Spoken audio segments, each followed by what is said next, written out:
hasa Mheshimiwa Mkuu wa Mkoa la semina hii au kampeni hii ni kutoa au kuondoa dhana ambayo imekuwa wakiwa nao Tanzania kwa muda mrefu kwamba mwekezaji au uwekezaji ni kwa ajili ya wageni tu.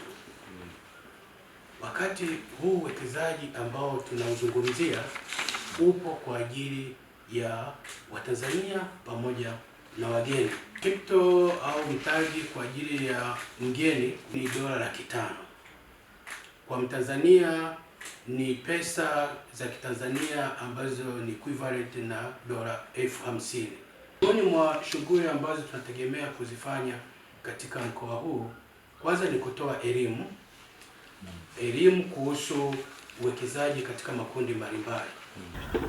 Mradi huu una miundombinu ambayo imelenga katika malengo ya kupata maeneo ya kupumzika, biashara, ofisi, lakini kutokana na malengo hayo pia yanaenda kuzalisha ajira mbalimbali na kuongeza mapato ya halmashauri ya jiji la Mbeya. Asilimia ya ujenzi mpaka sasa hivi maeneo mengi yamefika zaidi ya 90%.